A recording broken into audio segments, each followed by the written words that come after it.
What is up, everybody? It is Gavin Grubbs. I got Scott Shive here with me for the B Main. This is our 29th episode, and we're doing things a little differently. We're going to have an interview for you today, and man, it is going to be amazing. I'm going to kick it right over to him right now. We have Hudson O'Neill with us, the 2023 Lucas Oil champion and 2023 World 100 winner.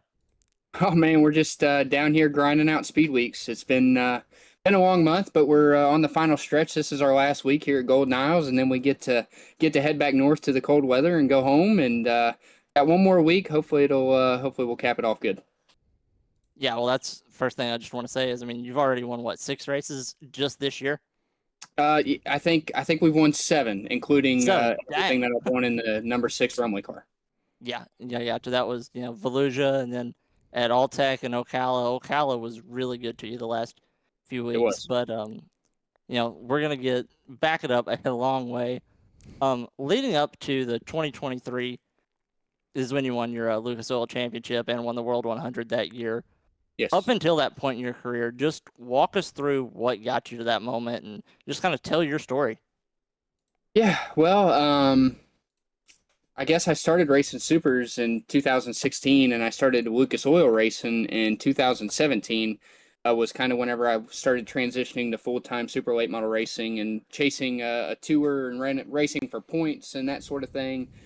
I started where I am now at SSI Motorsports in 2000, and at the beginning of 2016, we made the connection and had some sponsorship stuff before that. Whenever my dad was the owner of my race car and things, and got hooked up and ran several years on the Lucas Oil Tour, and had me and SSI Motorsports parted ways in 2019, and bounced around through a couple teams, through 2020, and tried to just put something together for 2021, which we did with Roger Sellers and Double Down Motorsports. Double Down Motorsports is the car owner of Devin Moran now, and I raced for him through 2021 and 2022.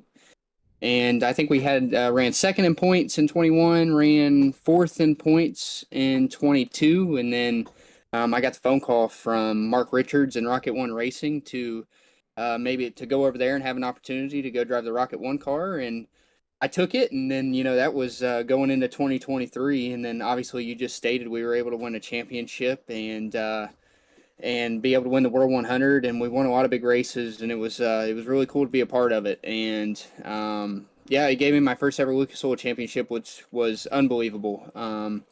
This year in 2026 is probably the best start I've ever had to any years in my career, but we had a good year in 2023 out of Speed Weeks as well, and the summer months was we were really good through the summer months, and then being able to win the world at the end of the summer, and then be able to make the championship four going into the Dirt Track World Championship in October, and being able to come out on top of that was awesome.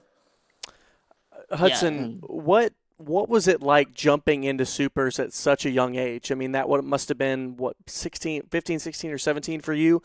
I mean, that's a big jump for a young kid. I know that's more normal now, but I guess in the mid 2000s, 2010s, that was not much of the normal as it is today. Yeah, correct, absolutely. Whenever I first started racing supers was in September of 2000, August, September of 2016. I was 15 years old. And Todd Burns, SSI Motorsports, was the owner of that race car. But yeah, so whenever I first started running supers, and then I jumped into the Lucas Oil Late Model Dirt Series scene, the landscape was a lot different. I was the youngest driver, obviously, by 20 years. My rookie Whoa. class was Greg Satterley and Boone Briggs, and Boone Briggs was probably 50 at the time, and Greg Satterley, I'd say, was probably in his mid 30s. But the landscape was so much different than it is today. I was really one of the first, maybe besides maybe Josh Richards or so, but the first younger kid that came in and raced in a sea of people that were upper 30s, 40 years old. My dad and Scott Bloomquist and all those guys, Tim McCready, were 50, right around there. And yeah, it was way different than it is today. Now you look at the Lucas Oil Series, and Jonathan obviously isn't a full-time Lucas Oil competitor this year, but he, is close to the elders of the sport anymore, and then, obviously Tim McCready and everybody is still there, but now everybody's 25, 26, 27, 28, 30. And the sport has for sure evolved so much over the last probably 10 years. It's really crazy. And to think I was a little bit a part of that, or just, wasn't a part of it, but got to live through that is really cool. And just to be 25, but still have all the years of racing experience I've had before is pretty cool. So just fortunate to be a part of it. Yeah. Yeah. Do you have any just cool stories about racing with all those old guys, or just any kind of, I guess rookie initiation they gave you as old guys just messing with the kid? Yeah, so in 2017, it was my rookie year. And now, whenever we went to Speed Weeks in 2017, I had probably only ran, say 10 dirt late model races total leading up to my Lucas Oil start in 17. And so we're at East Bay, and I'm running third in the feature. My dad's running second, and Scott Bloomquist is leading the feature. And me and my dad will line up side by side, and the racetrack is starting to take rubber in the middle of the racetrack. So on a restart, I dived down into the middle. My dad started on the bottom in a Delaware double file restart. Well, my dad finds out that it's rubbered under this caution. Well, he runs off in there and doors me out of the way in one of my first Lucas races, and knocked my left front off. And I ended up running like 10th. And my front tires were all towed out. My left front suspension was all damaged and everything. And yeah, so I ended up running like 10th, and I came in and I was mad. I was like, man, I had a chance, probably not to win it, but maybe run second or even just run third behind them. And my dad came in and he just gave me a pat on the back, and he said, "Sorry, buddy." That was all he had to say to me, and we went on. But probably I never really had with Scott. I never really had many instances where we ran into each other or anything and had any problems. Probably luckily, I never got told off by Scott or anything. But yeah, I had a lot of times where I raced really close with my dad, and guys like Earl Pearson and Steve Francis and Tim McCready. We still have a lot of great battles, and yeah, Jimmy Owens. It's unfortunate to see a lot of those guys. Obviously everybody's time comes, but it was really cool to be able to get into the Lucas Oil Series when I did, because I felt like it was a changing a generation whenever I came in. The guys like Scott, my dad, and Earl Pearson, and a lot of those guys were kind of on their way out, and and then now we see the Devin Morans and Ricky Thorntons, Tyler Erb, everybody, the younger guys coming in. Well, and you said it right there with how the culture has changed in the past decade. When you got started, you kind of got an experience that not many young guys did, and that you got to race with a lot of these legends that when you followed your dad around the racetrack, that you grew up around them, and then now you got to race around them, when now a lot of the people that are racing now coming into the sport, they never got to race around these guys. And that, I think that just from an outward perspective as a fan and watching you and having looked at you, like that probably helped you in your development quicker than other young guys. Absolutely.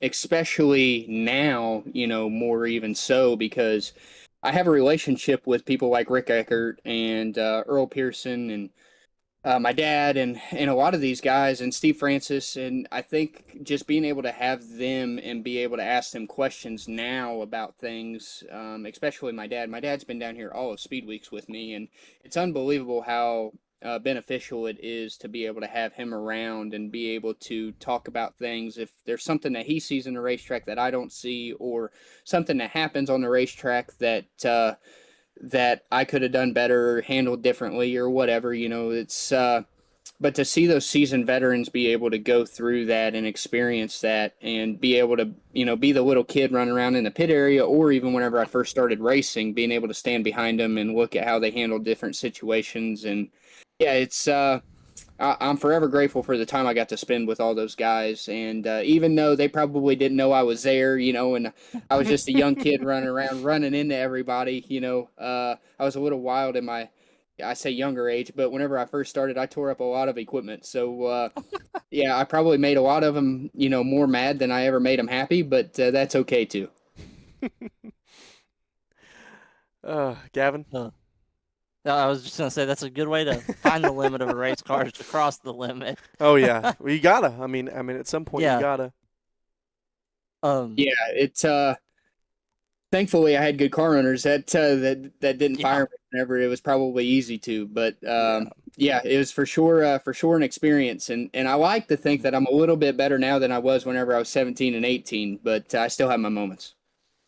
I Yeah, think you and got talking about all that, the fenders on this year. Go ahead, Gavin. Yeah. yeah, and talking about that with the different car owners, what was that like being so young, navigating, going from SSI the first time to talking to Mark Richards and getting into that Rocket One car?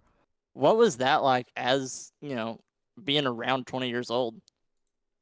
Probably made a lot more mistakes than made good decisions, probably. But I was fortunate even with, whenever SSI Motorsports and I, split ways, and at the end of 2019, me and Todd Burns kept a great relationship. And truthfully, I called him several times throughout that whole process. And then my dad, having my dad right there behind me, being able to guide me through all that was a big help as well. He had been through those situations and things, but it was scary. Whenever I never imagined myself anywhere else other than SSI. So whenever that happened and we had to kind of go our separate ways, it was I was kind of terrified to say the least, because I didn't know where I was going to go or what I was going to do, or if I was even going to be able to find something else. Because I don't think there was as many I would call them top tier rides then. I would say as maybe there is now. Now there seems to be more top tier rides. Then it seemed like there was 10 to 15. Now it seems like maybe there's 15 to 20, 25. And at that time, like we talked about earlier, the age group was older, so the whole young kid, earlier age,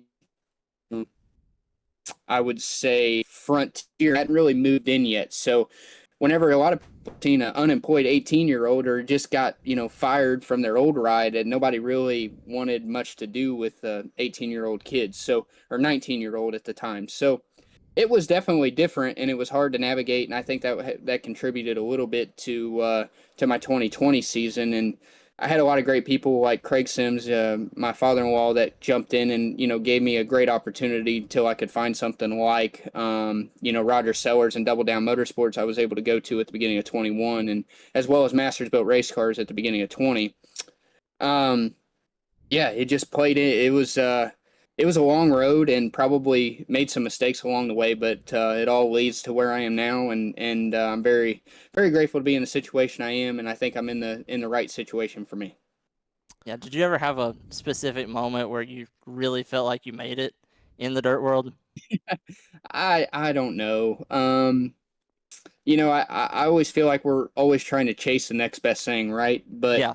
whenever I won the World 100, I think that was maybe the first time I ever thought, okay, I accomplished, what every dirt late model racer wants to accomplish. They want to Mhm. win the World 100, and it's kind of like winning the Daytona 500 or the Chili Bowl or Mhm. whatever. That's our form of that. And I think whenever I won that, that was the first time I ever thought like, okay, I accomplished something that everybody wants to accomplish, and I felt gratitude to that. And then whenever I won the championship, that was the other thing that I really, felt like I'd put my name on something that was going to be around for a long time, I guess was what Mhm. I'm trying to say. No, yeah.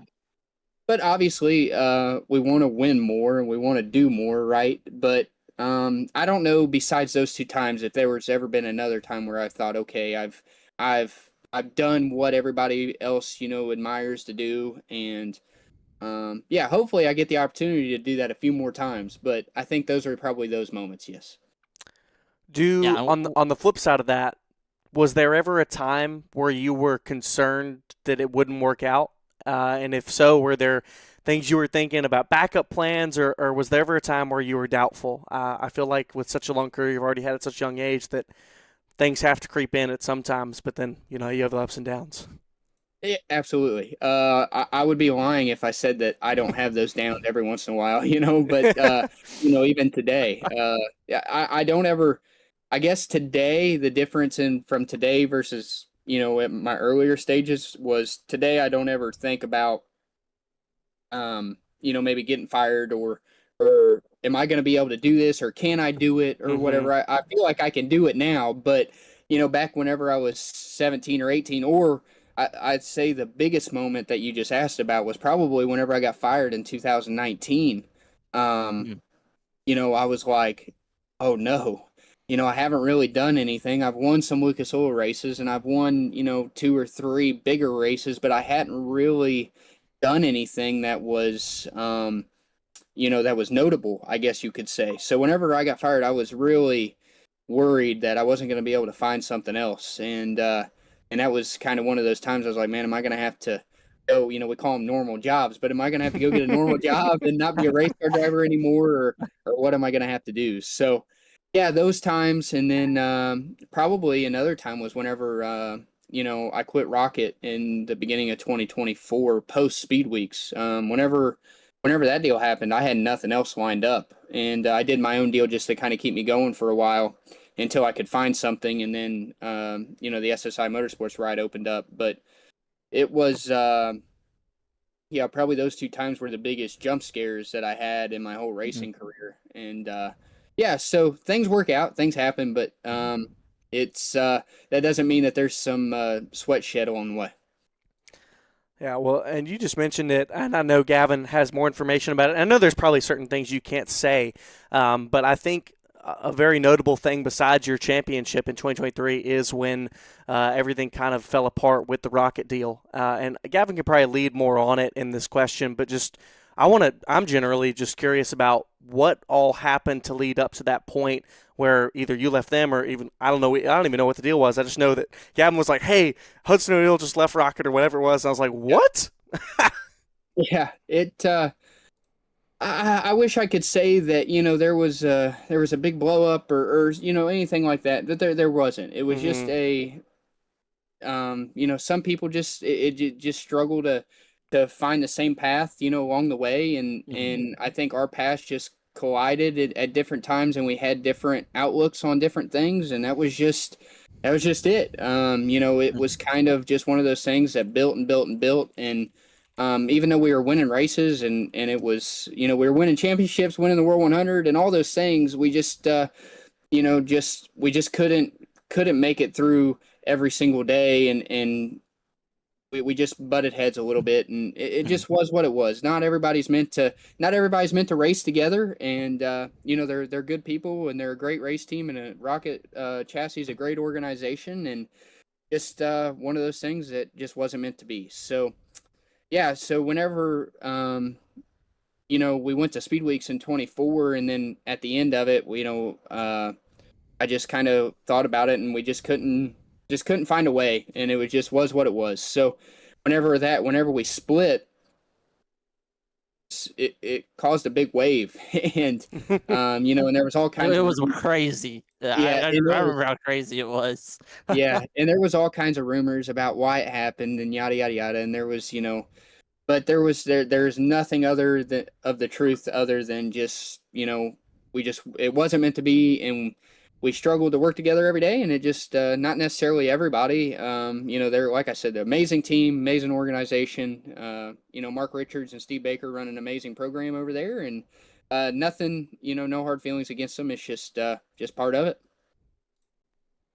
Yeah, and walk us through, just tell us a little bit about what that was like running your own team, racing your own stuff just a few years ago, and then what the moment was when SSI called you after all those waves happened and that ride opened up. Yeah, absolutely. Whenever I started my own deal, I had a lot of help from Longhorn Chassis and everybody, and so whenever I started that, it was probably I'd say it out loud. It's probably the biggest mistake I've ever made in my life doing my own deal, because we take advantage of what it's like to for a car owner to come in and pay for everything, and you draw just a percentage or a salary or whatever from the team, and you're not the one that's having to buy the tires and keep everything going and do the employees and everything. So whenever I started that, I didn't I knew what it would take, but I didn't know what it would take, and I didn't know the type of toll it would have on me, being it trying to do it. And don't get me wrong, I had some great partners and amazing help along the way. And actually, SSI Motorsports, I even used they had 2 rigs at the time, and I used one of their other rigs while I was doing my deal. And so if it wasn't for people like that, and it would have never been possible. But I had some great guys that worked for me whenever I had my own deal, and we did that from, I think, about April or so until the end of July. And we were in the shop, me and the guys that worked for me and my wife. We were in the shop, and I was actually building bodies whenever I got the phone call. We were getting ready to go on a Western swing, and we were going to be gone for about 3 weeks or so, and I was building bodies, and I got the phone call, and and Todd Burns asked me about.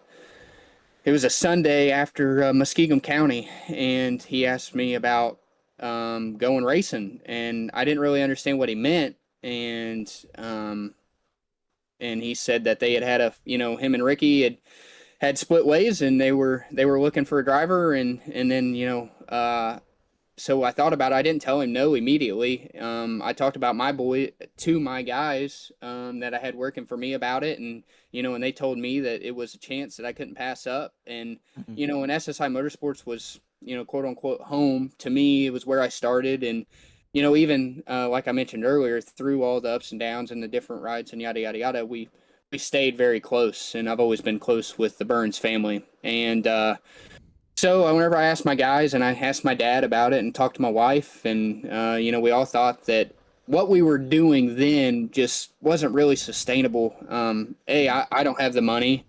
Very few people probably in the racing world, besides the car owners, have the money to be able to put a team out on the road. And there was no way it was sustainable for me to be able to keep going. And so that funneled into that, and I accepted the ride. And then I still have a lot of stuff at my house left over from the race team that I still haven't gotten rid of, and but I promise I will never do that again. It was the best worst thing I've ever done in my life, because it gave me a lot of it taught me a lot in a very short Mhm. time. But on the flip side, it was breaking my back trying to get it all, make it happen, and all the lines Mhm. to meet up every week.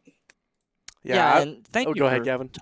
thank you for talking about that to us, because I remember when it happened. And I mean, I've been I was purely a NASCAR guy the first 18 years of my life, and around Yep. 2020, 2021 is when I got into dirt racing. And Scott was a NASCAR guy, a little bit of asphalt short track. And I mean, you can ask him, this was the first storyline he heard Oh, this about. was the Like, first. this It was. was This was his it.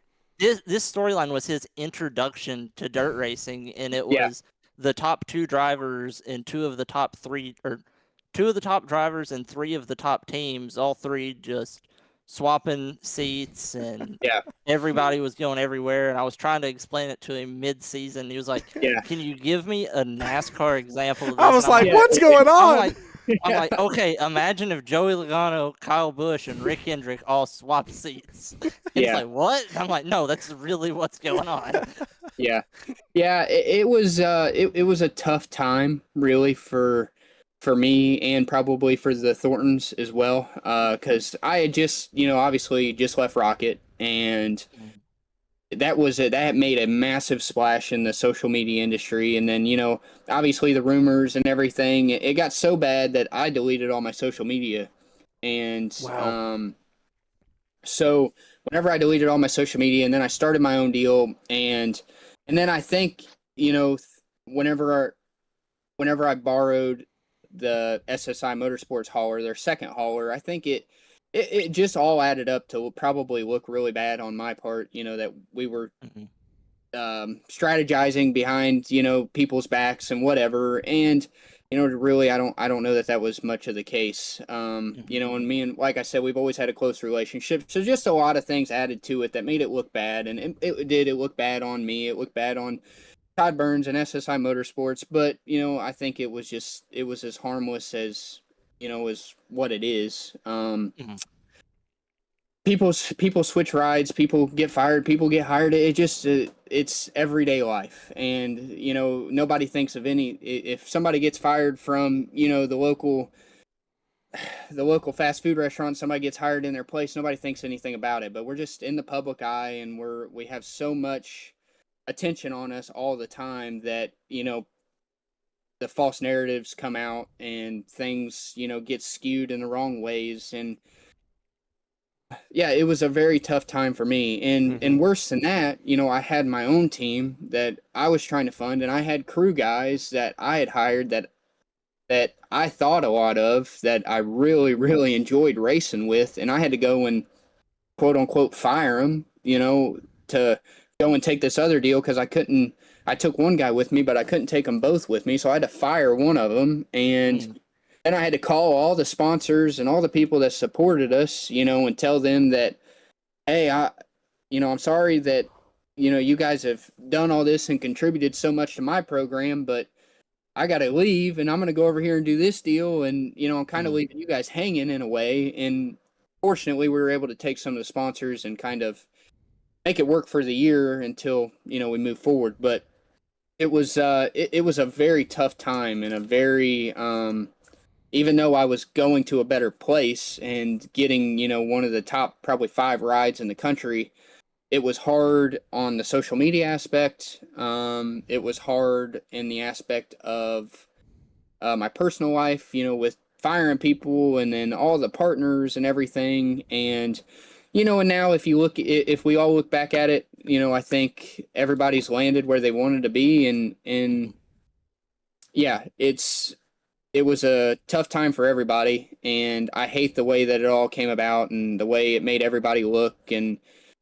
But it's part of it, and it's part of life. Yeah. And I think I'm bigger and I'm better. I'm a better person because of it, and I believe maybe Ricky would say the same thing. Mhm. But it was a tough time to navigate in that time in my life.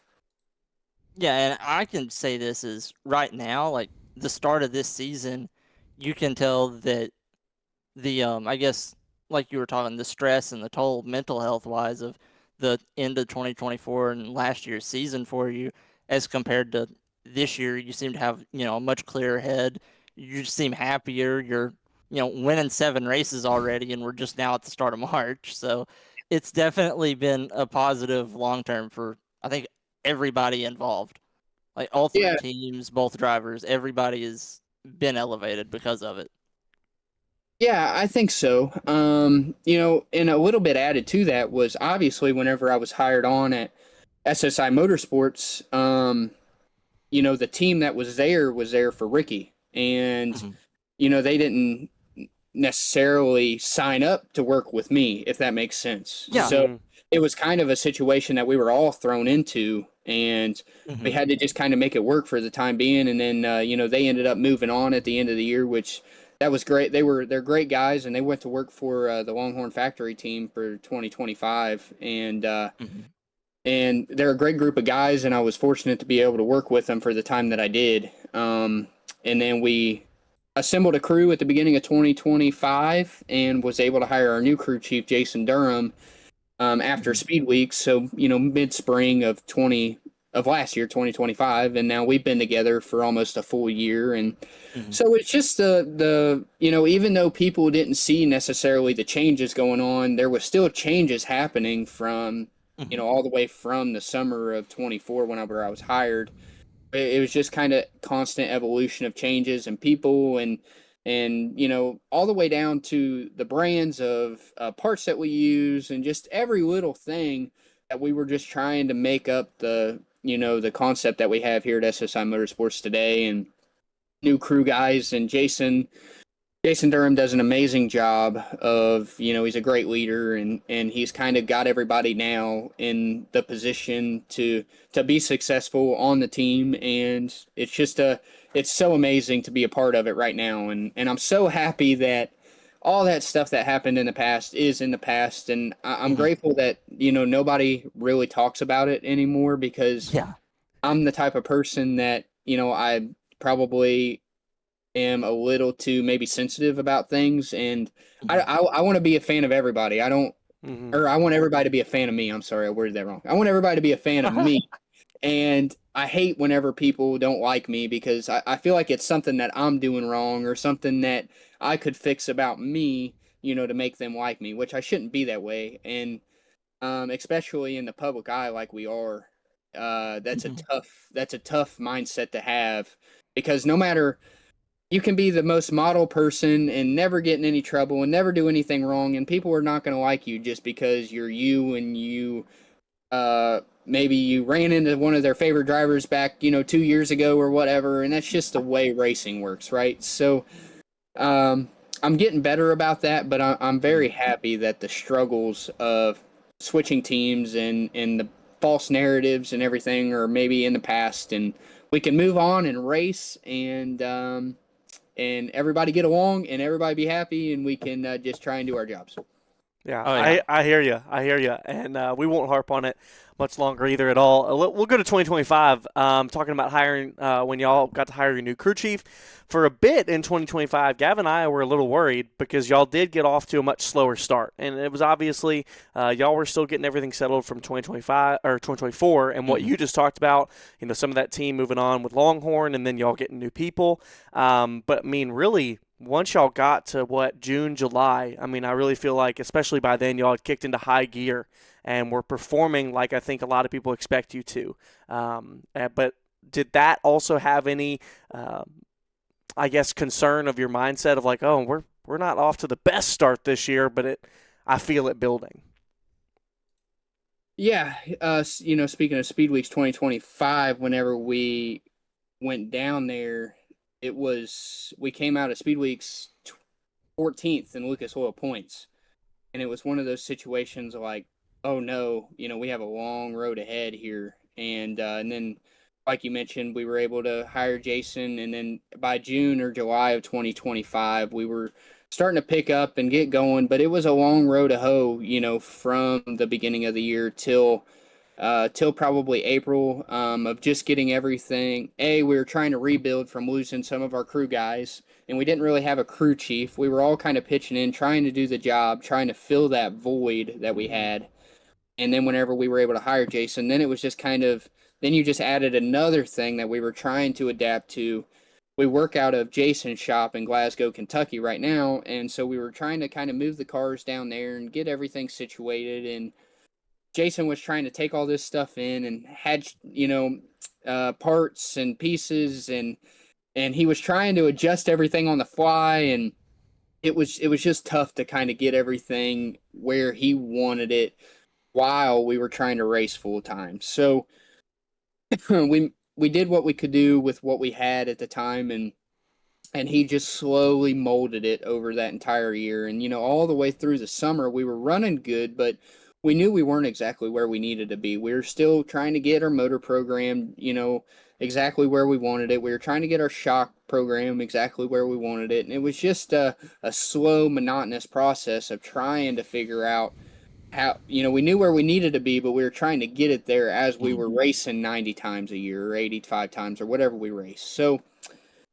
that was tough, but I think now that he's had a whole off season to fine tune everything, work on bodies and cars and parts and pieces and shocks, and we made the switch to Penske Racing shocks this winter, and I think now we're starting to see the progress that Jason has brought in to the program, and how much my guys, the SSI Motorsports crew guys that work underneath Jason, believe in Jason.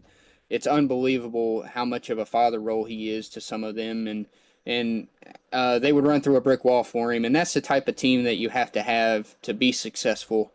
Mhm. And I think now we're starting to see, the fruits and of the labor that he has done over the last year and a Mhm. half to be able to give us what we have today. Yeah, I mean that's awesome, and that's really cool because it you watch outside as a fan and you're like, I wonder what's happening behind the scenes, and I kind of thought some of those things of okay, this is still new, we're still adapting, but it's great to get to hear from your perspective. You eventually Mhm. get on and you make it to what is the Championship 4 format, and it just doesn't quite go y'all's way. Take me through making it to that Final Four and then just through those rounds because obviously this year it's different. It's a completely new format of, well, I say completely new, it's not that different, but it's just a full season.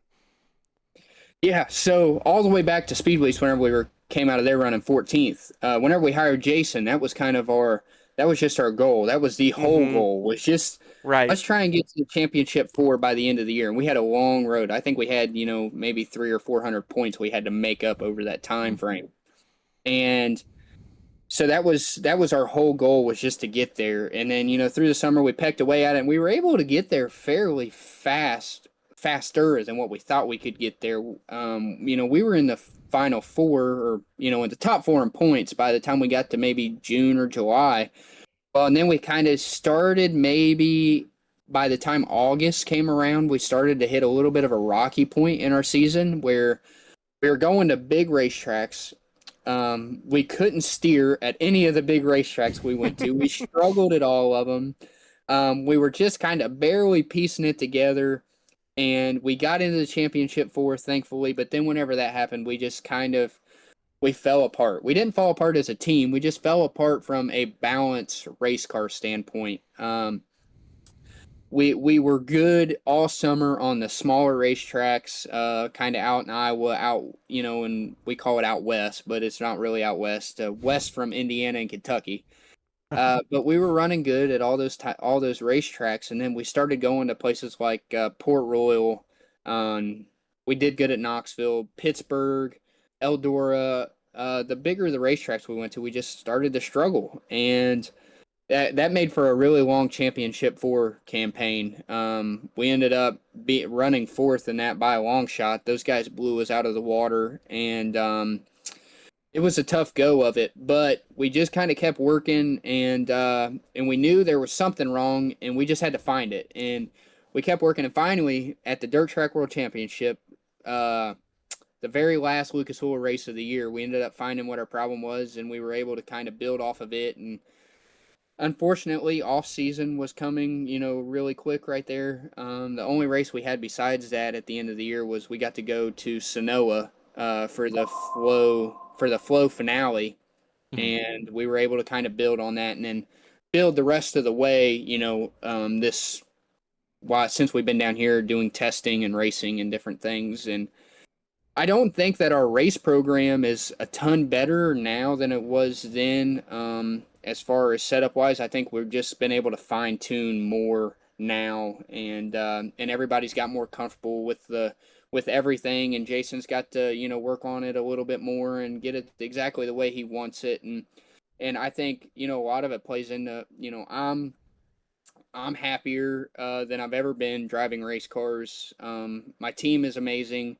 We all have a great relationship, and me maybe being, like I mentioned on earlier, being a little bit more sensitive than probably I should be. Getting along and having the atmosphere that I need is really important for me, and I have that right now, and I think we will continue to have that. I don't think there will be with a leader like Jason Durham. He applies that any situation he gets in, he makes good, and uh, and they keep me pumped up and everything. So Mhm.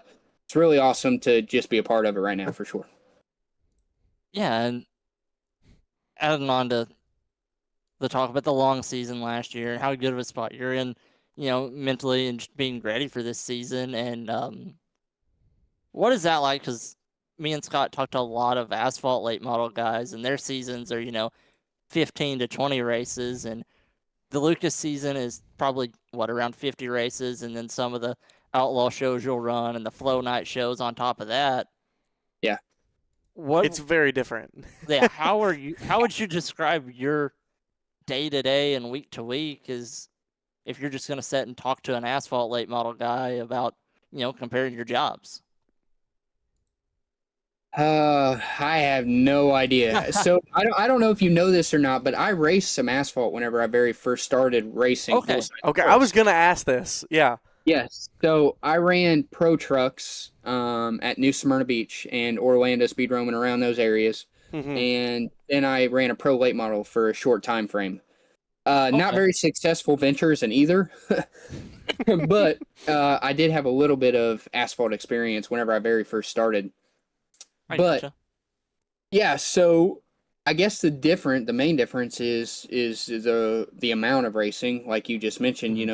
Some of their seasons, like you said, are 20 to 25 races or whatever. Ours are, we run a Lucas Oil series, which is 55 to 60, give or take a little bit. Oh my They vary goodness. every year. But and then we have all of our flow races and yada yada yada. I think that probably the average race season for me is anywhere from 80 to 90. This Mhm. year, with the influx of races that the K&L Runway number 6 car wants to run, they want to race a little bit more this year than what they have in the past. So I'm probably going to be right around that 100 and Dang. in race mark, I would assume. Uh, if every race happens, Yeah. obviously Yeah. we'll get rained out some and things. But so probably the biggest difference is we don't show up at 8 o'clock in the morning to practice all day. Yeah. I think that's probably one of the biggest things that's different. I remember whenever I raced asphalt, we would get to the racetrack at, say 8 in the morning, and then you have a 30-minute practice session at 11, and then you have another 30-minute practice session at, say 2 o'clock. Well, and then you qualify at 5 o'clock. Well, and then you feature race at 8 or 9 or whatever time. So Mhm. you're there for the entirety of a 14-hour day, and you don't really honestly get any more accomplished than what we do in a 4 hour time frame. Yeah. So we hot lap, we get 2 laps of hot laps, and then we qualify, and then we run our heat race, and hopefully you don't have to run a B main, but you might run a B main, and then you run a feature. Mhm. And even though, yeah, I mean, we're still here at the racetrack. We unload at, say 10:30, 11 o'clock in the morning, and we work until, and then we race until, say average of 10 o'clock at night. We're still here for the same amount of time, but you're not practicing and you're not in your fire suit and doing all those things. So, um, that's probably a little bit of difference. We probably run longer races than what some asphalt guys do, besides maybe whenever you get to the bigger shows Yeah. of the super late models and the pro late models and stuff at the bigger places. But yeah, so I don't miss the practicing. We've done a significant amount of practicing since we've been at Speed Weeks here, and Mhm. it's that reminds me of the asphalt days. And I would rather get in and run my 2 laps of hot laps and try to figure out the best that we can in those 2 laps and just have at it. Yeah. Yeah, what's the like thinking back to when you did a little asphalt? Obviously, there's some huge differences, not even in just the day, but obviously with the driving style, asphalt versus dirt. You got a spotter or you don't. I think all the time. I mean, my only thing is iRacing right here, and I think about it all the time, and I'm like, how do I know if I'm clear? Like, there's some times where I want to throw a slider, and I'm like, I think this is going to work, but I have no clue. And I figure with so much experience on y'all's end that no matter what track you go to, there's a calculation that you say, if this guy is this far in front of me, I know that if I pull the slider, I'm going to make it. That's the only thing I can think of Uh, besides just trying it. yeah, I think we just wing it most of the time, and I Y'all think do a that pretty good job yeah, I think most of the that time. I think that's the reason why we see the highlights of people getting stuffed in the fence and whatever. Mhm.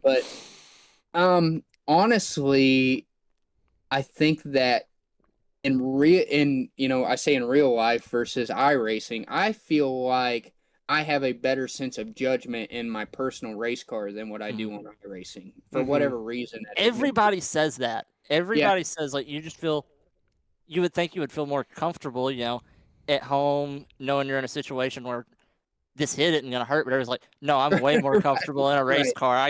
It just feels right. Yeah, well, and I think a lot of the difference is, unless you maybe have a VR, Hmm. which I don't, I have a WR1 sim chassis, and I think if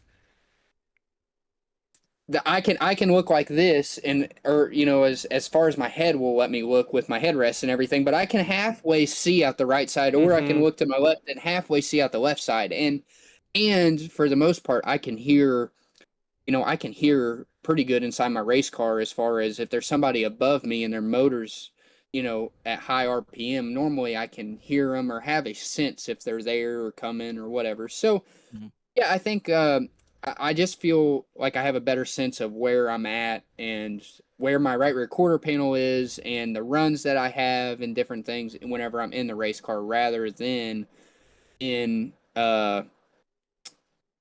setting in my sim rig at home. But Yeah. it's amazing, truthfully, what iRacing is and what it stands for, and it's good for me even in the winter to get on iRacing and just get my feet right and just kind of keep my hands moving and um I think that that's the biggest thing is just the to keep the natural instincts and the reflexes of Hmm. every day whenever you get loose and your pedals and everything. It's good to just kind of keep all that stuff going. Even though we race 100 times a year and we're never going to forget. It's still good to kind of keep those muscles moving. Yeah, that's what Gavin and I have said a lot, especially on my end, because I'm from Mississippi. The only other racing that we had here was dirt, but I didn't grow up in a racing Yeah. family, so we never had the money, so I've never gotten an opportunity to drive in real life. And from then, I've been an asphalt guy. Like Gavin Yep. said, I only got in dirt a couple of years ago, but like iRacing is my thing because I can't do it for real right now. But I feel like when I do Yeah. it for real, you got to get used to a lot of things. You start driving with instead of with your hands, you're driving with your butt, and that you can feel Right. everything. There's definitely things to get used to, the heat of the car, all these other things, but I feel like there's a lot of things that will transfer over. So I'm just hoping for that guy will say, "Hey, we'll give you a test," things like that. But I hear exactly what you're saying on your end, just helping keep you fresh, and it's a great thing on both ends. Hmm. Yeah. Truthfully, I'll kind of tell myself I enjoy running the asphalt stuff on iRacing almost more than I do the dirt because I think that it's different for me. It's kind of like whenever you're at work and then you get home from work, you don't want to talk about your job Yeah, a yeah, little yeah. bit. You know what I mean? So whenever I get on iRacing, I do race plenty of dirt. Don't get me wrong, but I think I get on there, and I think the asphalt. I could be wrong, and maybe an asphalt guy will correct me on this, but I feel like the asphalt stuff is very, very close and similar to real life Hmm. and the tire wear and everything. So I really enjoy getting on there and doing that. And I don't run any official races on iRacing with the dirt stuff because my I Hmm. rating is terrible because maybe I don't know if it's me or if it's everybody else, but I get way too many X's on the official like dirt late models races. So I just run hosted, and I'll give another thing. I don't like to spend the time to build setups, so Oh, me either. Yeah, I don't we don't do that. We're not into that. I Mm-mm. don't run open setup races ever. So I just do like whenever I get on there and I look at my filters, I do dirt oval fixed setup races, and that's the only thing I run. So if anybody's ever trying to find me if I'm racing on there, that's where I'm at. Well, I I got was you. gonna say me, Gavin, and a couple of our buddies are on a lot, and we do mainly asphalt. We'll do some dirt though, but if you're ever on We do and fixed you see us setup on, we'll do everything. fix with literally all of it. So we'd Yeah. love to race We're with you. It'd be some fun. Um, yeah. but hey, we'll move on from iRacing because that's a freaking fun time, and hopefully we'll get to that soon. But Gavin kind of lead us into this, but I mean this year we mentioned it. I mean it's going to be the talk of you are hot, and I would say the thing I think of right now is that Devin Moran was very hot at the beginning of last year in Luke's Oil Series, and he did go on to win the championship. Is that something that creeps into your mind, or you just take it race by race? Because I mean, what? No, October, November is so far away. Yeah. That's our goal before we even take the green flag of the first night is Hmm. we want to win a Lucas Oil championship. And normally if we win a championship, the wins and the consistency is followed in that path. Uh, we're off to a good start. And I think that we have the speed, and as long as we don't get complacent and we don't get comfortable and we continue to work and try and find the little bit that we need all the time, I think we'll be okay. Do I think it's going to be easy? No, there's nothing easy. And I think that if you ask most of the analysis people, they would say that, maybe Devin Moran or Ricky Thornton are still probably the favorites to win the championship. But I do think that we have a great program, have a great leadership with Jason, have great owners in Todd and Vicky Burns, and we have all the equipment and we have all the resources behind us to be able to do it. Now we just have to do it. And that inquires me as well. I have to be on my game, 50 something races for the rest of the year, and I can't falter either. And with it being a, all season long points chase, you can't afford to have DNFs, and you can't afford to get in wrecks and have part problems. And in the years past, I would say the last 3 years with the Championship 4 format, if you're, running in the top 2 or 3 in points, if you have a bad night or you blow a motor up or you get in a wreck, we just always kind of, just wipe it off. And it's no big deal, really, because, at the end of the day, you don't need to be in first whenever you get to that last race of the year. You just need to be in the top 4. So that kind of is changing back to the way it used to be whenever I first started racing the Lucas Oil Series. So do I think that we have the ability to do it? Yes, I believe 100% that we can do it, and I believe 100% that I can do it.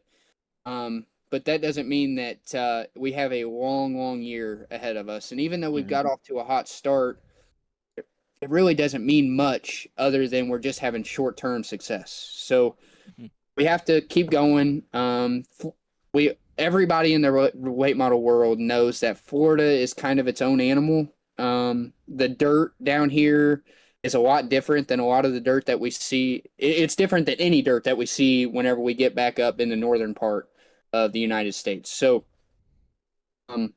hopefully whenever we get back up, in the northern part of the states, we'll still have the same speed that we do. But if we don't, we just got to get to work. But it is really, really early in the year to even think about, are we the favorite or can we do it? Are we setting ourselves up, in position now?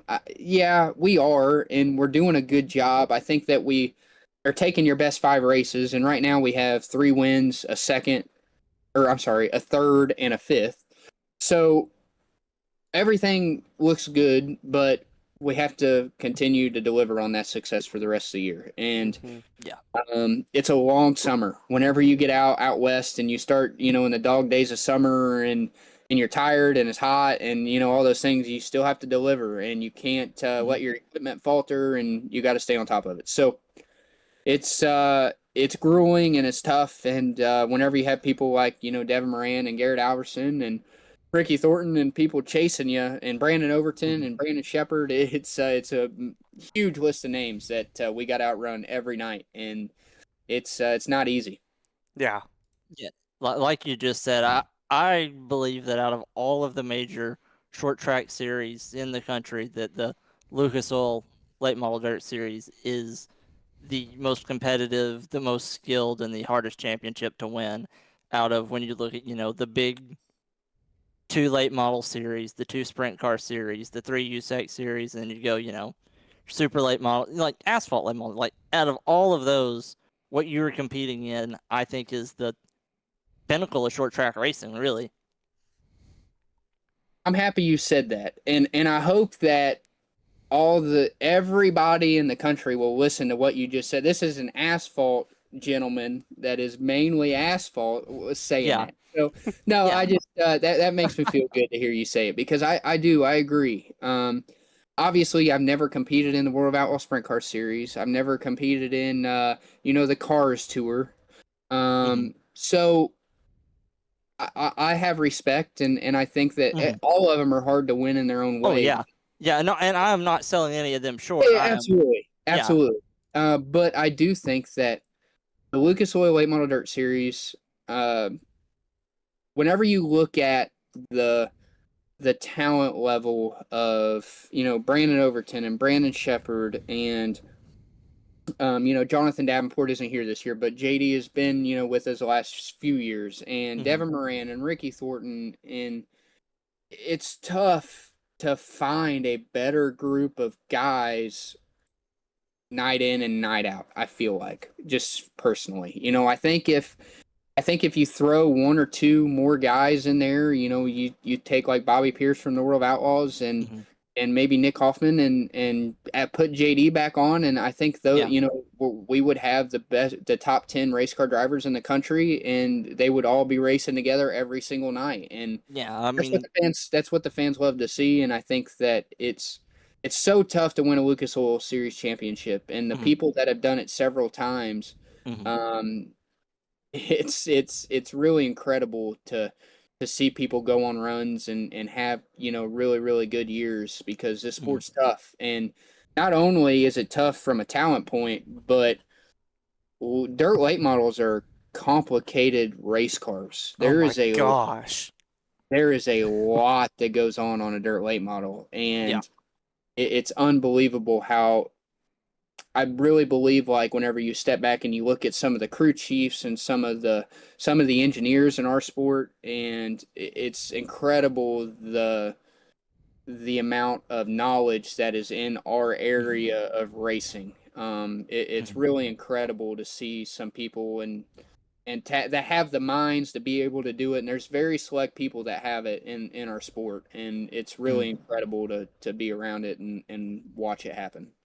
Yeah. And I mean, you talk about the car, and I could get terminology here wrong, but when I first started watching, and I was like, how is the rear axle swinging up under the car like that? And I was like, there is so much more that goes into it, and you think the offset with the front end, I mean, you know all the technical terms, but I mean, you look at that car, you imagine it without a body, or you even see some of the up under the underbody, and just the engineering, the design, it is crazy how smart you and designers and engineers have to be to understand it, know what to change, and know how to make it better. And I agree with Gavin on what he said, that I love when he got me into dirt racing, because I think there is something so special, especially dirt late models are my favorite. I love sprint cars, don't get me wrong, but I think there is just a beauty to a dirt late model and its look. And I want to go to more dirt late model races. I think me and Gavin might see some this Saturday when I think the sprint cars are coming through to Magnolia, but there's going to be some local dirt late models. But I agree with what Gavin said, in that I think it is one of the top series, if not the top series, in terms of week-to-week competition, and that there's always going to be great racing. Yeah, absolutely. And I don't know that there is. I don't know that there is a more complicated race car in the country, as far as, obviously you get into sports cars and all that stuff, and it's all very, very technical. But you have the amount of moving parts that we do in a race car, it's incredible. And I heard you mention Magnolia, so I'll be there at the end of March with the World of Outlaws series. I'm gonna Kevin Rumley 6 car. Okay. That's good to know. Awesome. I'm definitely going to make sure that I can be there, because I want to be there. And I think that might end. If that's the week, I might not be able to go, because I might be at the NASCAR race in Martinsville, but Scott will definitely be there, and he'll come see you and say hi. Absolutely. Yeah, that's the closest race to me, because that's close to racetrack to me. Because I go to Mississippi State, and it's 30 minutes from me. Yeah, it's about 3.5 hours for me, but since it's close enough to him, we were going to try to make a show out of it this weekend and record some content. Yeah, that'd be awesome. Yeah. But Hudson, anything, Gavin, I should ask you, either of y'all, anything else? Because I think we got. I mean, this has been great. Yeah, I mean, we've kept you almost an hour. I told you this was going to be a 20 or 30-minute deal, and it turned into an hour deal. So you're good. Yeah, I just want to thank you for this. Was awesome. Like, this has been one of the most fun interviews we've done, and just thank you for really opening up to us as well. Seriously. Yeah, no, appreciate you guys. It's cool to come on here and just get to talk, and And I think that whenever you can come on here and talk and just talk openly about things and Mhm. discuss, and it's fun to set records straight sometimes, and then just be able to talk Yeah. about like we talked about the Lucas Oil series being the most the best series. And I'm sure that whenever you post this, you're gonna have some people in the comments, oh no, they're gonna be sprint car Oh, fans and everything else. we'll get But the sprint car we, fans, and we'll get the yeah, asphalt super late model fan. We'll get them riled up for you. yeah. We should probably go on record and say that we think very well of all forms of Yes. motorsports. We're just Yes. late model. Look, Yeah, Hudson's exactly. doing our PR job right now and making sure we still keep Yeah, this yeah, podcast. yeah, No kidding. Scott's gonna yeah, have to go back to announcing at asphalt at South Boston. They're gonna be like, "Did you really say that dirt late models are better than yeah, us?" I will have to answer to those people. yeah. Absolutely. But man, it has been fun. This has probably been one of our most enjoyable episodes, and for sure, anytime you want to come back, we always say we would Yeah. love to have you back. Yeah, let's do it. Let's hopefully we can win a big race here sometime this Oh yeah. year, or a championship at the end of the year, and we'll reconvene. Hey, Awesome. we would love it, and we'll be right here for you. We'll be rooting for you in the corner, and we'll be watching. Appreciate you guys. Thank you so much. Thank you, Hudson. Thank you again.